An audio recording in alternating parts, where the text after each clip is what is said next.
මගේ රට මා ඉපදුනට හැදෙන වැඩෙන රට මගේම වවුරට මේ රට මගේ රට මා ඉපදුනට හැදෙන වැඩෙන රට මගේම වවුරට සරුපස පොළොවෙන් වැහි බිඳු අහසෙන් සරුපස පොළොවෙන් වැහි බිඳු අහසෙන් මිනිකට මුතුවට මගේ සිරිලක ඇත මගේ සිරිලක ගැන ලොවට කියමි මම බය දිව්වේ මොකද දිව්වේ ඔයා ඒ වුණාට මේ දැන් මේ ගීතය ඇත්තටම කවුද කියන්නේ?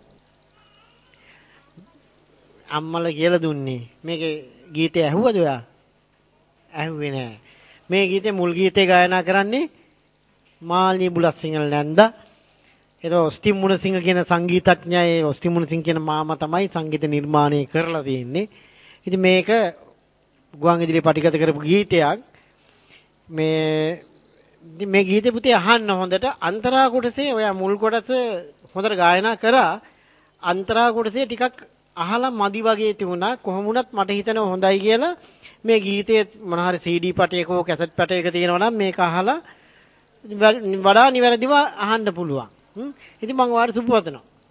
මූල කලා සංසදය සහ speed.lk වෙබ් අඩවිය මගින් ප්‍රථම වතාවට සංවිධානය කරනු ලැබූ ලිටල් ස්ටාර් ළමා ගායන තරඟාවලියේ තවත් ආදරණීය හඬ පෞරුෂයක් එක්ක කතා බහ කරන්නටයි අප සූදානම් වන්නේ. එහෙනම් දක්ෂ තරඟකාරියක් කියලා අපි විශ්වාස කරනවා. චුටිදු අපි නම කියමු. ගිම්හයා නිම්සරා ගිම්හයා හොඳයි. ඔයා අද කියපු සින්දුව කවුද ඔයාට පුරුදු කරේ? අම්මා පුරුදු කරපු ඒ සින්දුවේ චූටි කොටසක් අපි කියලා පෙන්නමුද? මේ රට මගේ රට මා ඉපදුන රට හැදෙන වැඩෙන රට මගේම මව් රට. හොඳයි. චුට්ටක් බය වෙලා ඉන්නේ. අපි ඉදිරි තරඟවල වටවලදී speed.lk වෙබ් අඩවිය හරහා මේ පුංචි දරුදරියන්ගේ මේ බය නැති කරලා ඕන්ව මේ තරඟයට සුදුසු තරඟකරුවන් තරඟකාරියන් බවට පත් කරන්නට අපි නිරන්තරයෙන්ම උත්සාහ කරනවා.